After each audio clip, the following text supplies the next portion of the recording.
Good morning সবাইকে। আশা করি আপনারা সবাই খুব ভালো আছেন। এগোদিন আর ঠিকঠাক করে আমার ব্লগ করা হয়নি।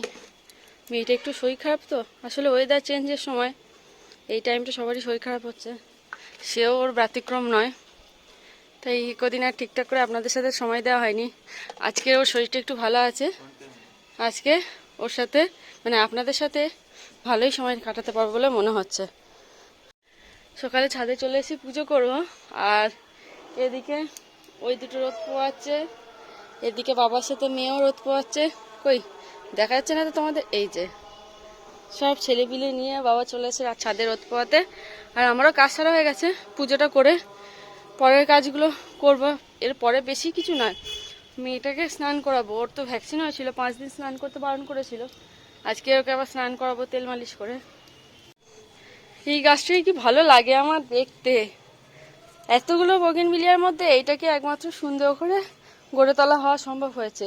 আর এটাও ভালো লাগছে, কিন্তু গাছের ফুলগুলো এখন আসেনি। আচ্ছা, এইটা কি করেছো গো? ওটা গ্রাফটিং করার চেষ্টা করেছে, দেখি যদি হয়। প্র্যাকটিস? প্র্যাকটিস না, ওটা গ্রাফটিং করার চেষ্টা। কিন্তু তো এই দুটো ডালি তো একটা গাছেরই। গ্রাফটিং না, ওটা কি বলে মানে ওই শিকড় বেড়ে যাবে, এয়ার গ্রাফটিং নাকি বলে। আচ্ছা, ওখান থেকে ডাল একটা আলাদা গাছ করবো।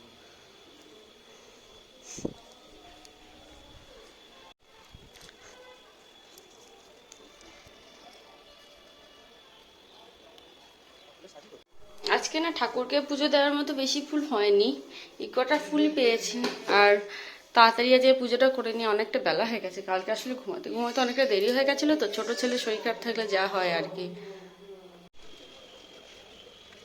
ওপরে ঠাকুরকে ধূপ দেখানো হয়ে গেছে, চলুন এবার নিচে যাই। নিচে ঠাকুরকে ধূপ দেখার মামনি কি করছে দেখি গা।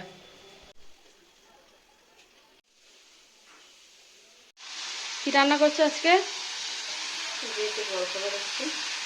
এটা জলখাবার?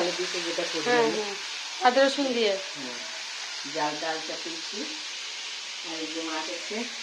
তুমি এখান থেকে নিলে না? বাবা নিয়ে আসলো গো বড় মাছটা।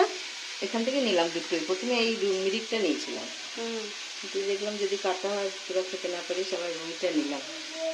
রুইটা কি করবে? রুই পোস্ত করবে না কি ঝাল করবে? দেখি যদি দুই পোস্তায় করবো, আর এইটা ঝোল করবো। আজকে যদি না হয় কালকে হবে ওটা। আর কোনো সবজি কাটা হয়নি। বেশ হোক, পরপর আরো খেতে বসো, তখন বাকি মেনুটা দেখে নেবো। এই ভদ্রলোক খুব জোর কদমে চেষ্টা চালাচ্ছে বুনুটা যাতে ঘুম থেকে উঠে পড়ে। আসলাম, ভাবলাম ওকে তেল মালিশ করবো, ও ঘুমিয়ে গেল এসে দেখলাম। আর শরীরটা খারাপ, তখন আর জাগাবো না, তাকিয়ে তাকিয়ে ঘুমাচ্ছে। এই তাকা, কি রে?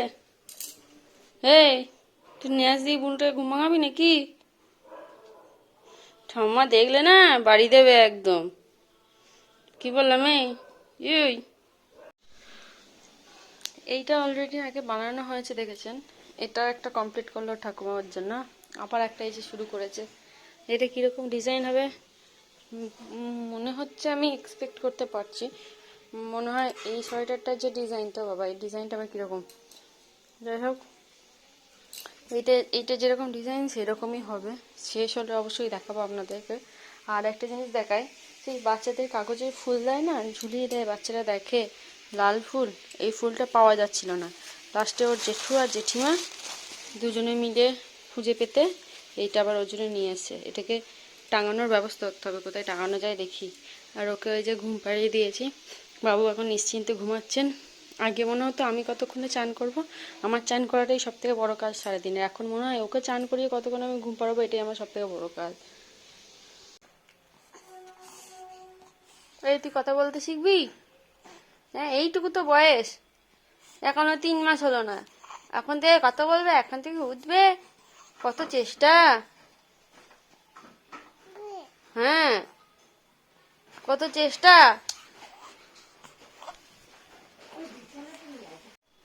এই যে আমার একরত্তি ছোট্ট মেয়ে, যার বয়স এখনো পুরোপুরি 3 মাস হয়নি, আর তার পাহারাদারের কোনো অভাব নেই। এই যে একটা পাহারাদার, ওই একটা পাহারাদার, উপরে আরো 2জন পাহারাদার আছে, নিচে মোট 3টে, তার মধ্যে একজন অলরেডি ডিউটিতে আছে। এদের ভরসা দিই, তার মানে মনে হচ্ছে মেয়েটাকে নিশ্চিন্তে রাখা যাবে, তাই তো সোনা? তোমার কি দাবি বলো? তোমার কি মনে হয় তোমার দাদারা তোমাকে পাহারা দিতে পারবে? পারবে?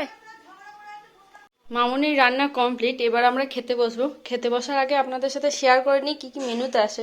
আসলে কি বলুন তো, খেতে বসার পর না তখন খুব খিচিবিচি লেগে যায়, তখন আর শেয়ার করা যায় না। প্রথমে যেটা দেখতে পাচ্ছি এটা হচ্ছে মাছের তেল ভাজা, এতে বেগুন, কালো জিরে, পেঁয়াজ, কাঁচা লঙ্কা দিয়ে তেল ভাজা, ভীষণ ভাল লাগে। আপনারা যদি কেউ খেয়ে থাকেন অবশ্যই জানাবেন আপনাদের কেমন লাগে, আর যদি কেউ না খেয়ে থাকেন একবার খেয়ে দেখেন, খুব ভালো লাগে। এটা হচ্ছে কাঁকড়ার ঝাল, হ্যাঁ কাঁকড়ার ঝাল। এটা নিরামিষ টক, 5 রকম মানে সবজি দিয়ে আর কি, 5 মিশালি সবজি দিয়ে। এটা পেঁয়াজ দিয়ে ডাল। এটা রুই পোস্ত। আমার রুই পোস্ত ভীষণই ভালো লাগে, সেই জন্য মামনিকে বললাম আজকে আবার রুই পোস্ত করো। এখানে আছে কুমড়ো ভাজা, আলু সিদ্ধ, যেহেতু সুমন এই কাঁকড়া খায় না, ওই জন্য কাঁকড়া আলু আর খাবে না, আর আবার ও আলু ছাড়াও ভাত খেতে পারে না, সেই জন্য ওর জন্য আলাদা করে আলু সিদ্ধ দিয়েছে। এদিকে বেগুন কেটে একটু পেঁয়াজের মতো করেছে। আর এটা হচ্ছে সকালে জল খাবারটা, যেহেতু আমরা খেয়েছি, বাবা খায়নি, বাবার জন্য এটা রেখে দেওয়া হয়েছিল। এই জল খাবারে এই যে বরবটি আলু ভাজাটা না, এটাও সেই পেঁয়াজ রসুন দিয়ে মানে বাটা দিয়ে করে, খুবই ভালো লাগে এটাও। এই ছিল আজকে আমাদের টোটাল মেনু। অ্যাকচুয়ালি পঞ্চরত্নকেও হার মানিয়ে দেবে, দেখি মানে হার মানিয়ে দেবে, দেখি কটা রত্ন হচ্ছে। 1 2 3 4 5 6 7 8 অষ্টরত্ন। বৌমা কই মা তুমি, কই মা বলো, আমি ছোট না, ও বড় না, বলো বলো, কোন মা, কোন মা, বড় মা না ছোট করে না, ছোট করে না, ছোট করে বড় না, বড় না। সন্ধে দিয়ে নিচে নেমে এলাম, এসে দেখছি সন্ধ্যের টিফিন তৈরি। সুমন মাশরুম, সুইট কর্ন আর ভেজিটেবল দিয়ে এই স্যুপটা বানিয়েছে, একদম গরম গরম। দাঁড়ান খেয়ে দেখি কেমন টেস্ট হয়েছে, তারপর আপনাদেরকে জানাচ্ছি। আর আসলে প্রচণ্ড ঠান্ডা লেগে গেছে তো, তাই সুমন এই স্যুপটা বানিয়ে দিয়েছে, বললো খাও, ঠান্ডার সময় ভালো লাগবে। আর সত্যি স্যুপটা খেতে খুবই ভালো হয়েছে, আর ঠান্ডাতে আরও খেতে ভালোও লাগছে। আর শীতকালটা তো স্যুপ, ম্যাগি এইসবেরই সিজন, যার জন্য আরও বেশি ভালো লাগে।